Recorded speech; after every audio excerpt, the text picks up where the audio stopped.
안녕하세요. 베인프라크입니다. 뿌하. 오늘은 77건 탔고요. 30만 6천 원. 천품호 더해서 38만 3천 원 벌었습니다. 오늘은 늦게 출근하는 바람에 14시간을 근무 시간을 다 못 채웠어요.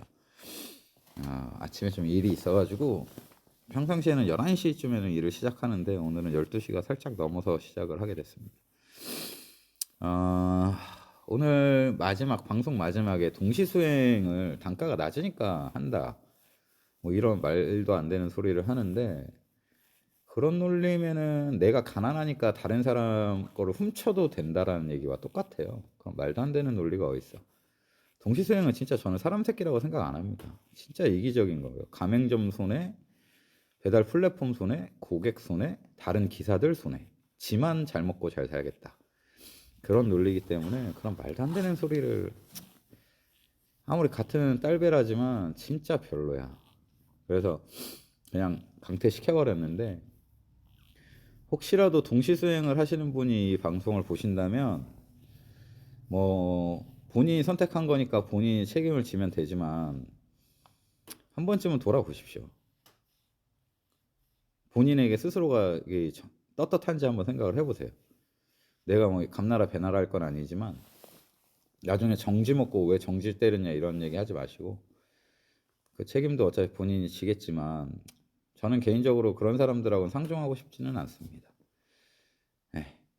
그리고 오늘 그 원래 단가 하락에 대한 얘기가 공지가 될 예정이었었는데 제가 못 들은 건지 아니면은 그 공지가 안 나온 건지 모르겠는데, 지금 벌써 일반 타시는 분들은 오늘 단가가 왜 이러냐라는 얘기가 커뮤니티에서 좀 돌았어요. 근데 아직 더 심해질 겁니다.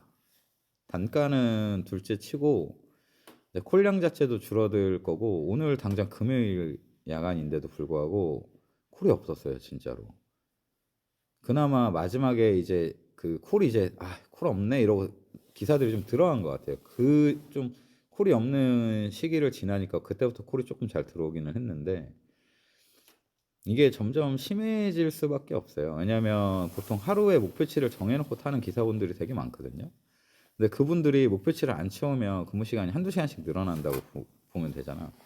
그럼 원래 이쯤 되면 기사들 다 들어가고 조금 더 편하게 타지는 시간대가 와야 되는데 그 시간대가 이제 뒤로 밀리는 거죠. 그럼 당연히 오래 타는 사람들 입장에서는 효율이 좀 떨어질 수밖에 없다.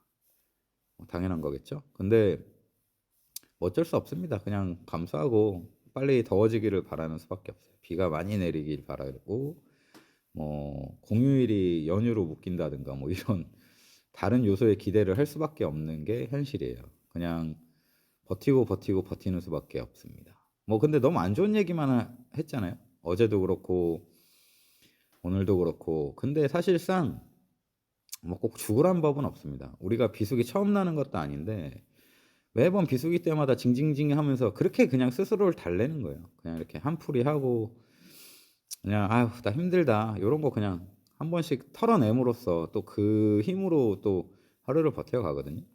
근데 이렇게 한 달이 지나고 나서 보면 그래도 괜찮아요. 뭐 비수기라고 다 굶어 죽는 거 아닙니다. 다른 업종에 비해서 배달 같은 경우는 비수기가 좀 약한 편입니다, 실제로. 다른 업종 같은 경우는 진짜 막 손가락 빠는 업종들도 많이 있잖아요. 한철 장사하는 업종도 많이 있는데 배달은 그래도 한철 장사 느낌은 아니에요. 아무리 성수기가 좋다고 해도 비수기 성수기가 막 따따블 이렇게 차이 나는 업종은 아니라서 결국은 내가 멘탈 관리를 잘하고 내가 정해진 근무 시간을 잘 지키면 그냥저냥 또 넘어갑니다. 그러니까 너무 안 좋은 얘기만 제가 했다고 해서 거기에 너무 계시지 마시고 그냥 좀 더 긍정적인 사고방식으로 하루하루를 재밌게 일을 하시면서 보내시면 될 것 같습니다. 실제로 요즘 오늘 그 카페에 대한 얘기가 좀 나왔어요. 저는 이제 배달나라에서 활동을 하고 있고 그 이전에는 다른 커뮤니티에서 활동을 했는데 이게 그런 것 같아요. 지금 여러 카페들마다 캐릭터가 좀 딱 이렇게 갈려 있어요. 어느 카페는 이런 성향이 강하고 어느 카페는 저런 성향이 좀 강하고. 근데 제 유튜브가 어쨌든 아무것도 없는 별 볼 일 없는 그냥 맨날 노가리나 까는, 영상도 뭐 따로 편집도 없고 BGM도 없고 자막도 없는 그런데도 불구하고 어쨌든 유튜브가 조금씩 커지고 있잖아요. 이게 그냥 오늘 그런 얘기 이런저런 얘기를 하다 보니까 그런 생각이 들더라고요. 이제 제가 이렇게 된 것도 사실상 배달 유튜버 중에 플러스를 타는 유튜버가 없어요.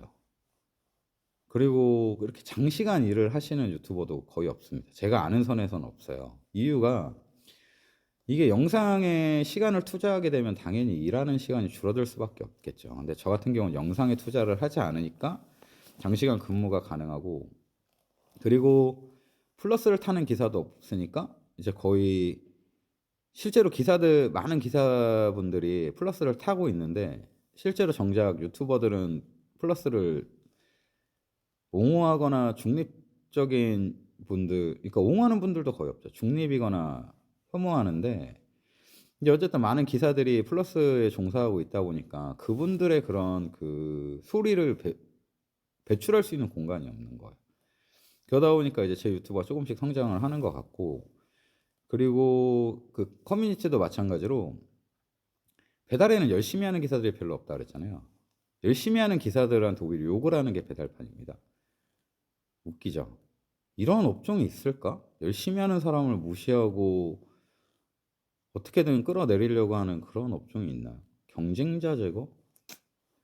근데 그렇게 열심히 하시는 분들이 이제 온라인상에서는 설 자리가 없다 보니까 이번 배달나라가 이제 이슈화가 되면서 그런 분들이 많이 모이고 있습니다. 그러다 보니까 징징이들이 거의 없어요. 징징이들 와서 한마디 하면 그냥 댓글이 온통 욕천지야, 욕천지.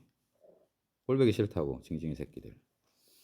그러니까 그동안 워낙 소수잖아요. 배달이 옛날엔 더 심했어. 옛날 한 3, 4년 전에는 진짜 더 심했어. 열심히 하는 기사가 진짜 거의 없었거든. 그나마 이제 뭐 직장 생활을 하시는 분들도 많이 유입이 됐고, 투잡을 하시다가 전업으로 전향하시는 분들도 많아지면서 열심히 하는 기사분들이 조금 많이 늘어나면서 이제 그분들이 그런 자신의 소리를 조금 편하게 낼 수 있는 공간이 이제 딱 생긴 것 같은 느낌이 들어요. 그러다 보니까 이제 배달나라가 갑자기 급 이슈화가 되면서 사람이 막 몰리고 있죠. 물론 내용은 막 거칠고 그래. 거칠고 그런데 그동안 그 형들이 당한 그 말도 안 되는 억가와 억지 속에서 얼마나 많은 그 손해를 받겠어. 이유 없이 욕을 먹어야 됐었고, 뭐 매국노, 친일파 뭐 이런 얘기까지 들어가면서 플러스를 타던 형들이었다고. 그게 말이 되냐고. 씨발, 나 처음에 그 얘기 들었을 때 진짜 컬처 쇼크였어. 어떻게 플러스를 타는데 매국노, 친일파가 나와. 근데 그런 게 이제 맞물리면서 그렇게 하나의 문화가 또 형성이 된 게 아닌가 싶습니다. 그냥 배달판이 그래요. 이런 사람들하고 경쟁해서 지겠냐고. 그냥 오로지 그냥 입이 아프다, 입이 아파. 맨날 똑같은 얘기 하는데. 근데 어쨌든 열심히 하시는 분들이 이렇게 좋게 좋은 방향으로 이렇게 자신들의 소리를 낼 수 있는 공간이 생긴 것 같아서 개인적으로는 참 좋은 현상이라고는 생각합니다. 정반대로 맨날 징징거리는 사람들만 모여있는 커뮤니티도 있어요. 거기 가면 맨날 플러스 욕하고 있고, 맨날 수익 인증 욕하고 있고, 매일 그 장시간 일하는 사람 욕하고 있어. 그런 성향이 있다면 그렇지 않은 분들이 모여있는 공간도 필요하잖아. 그래서 그런 면에선 배달나라가 참 적합하다고 봅니다. 아무튼 오늘 하루도 수고하셨고요. 이제 벌써 일반들은 비수기를 체감한다고 하는데, 뭐 진짜 찐 게임은 좀 더 지나야 돼요. 벚꽃 시즌까지는 가야, 벚꽃 시즌이 진짜 워낙 외출이 많은 기간이어가지고 그때가 진짜 더 힘들 거거든요. 좀 마음 편안히 먹고 좀 쉬어간다고 생각하셔도 좋고, 아니면 더 열심히 해야겠다 각오를 다지셔도 좋고, 다 좋습니다. 그냥 무너지지만 맙시다. 알겠죠? 오늘 하루도 수고하셨습니다. 내일 찾아뵙겠습니다. 오빠.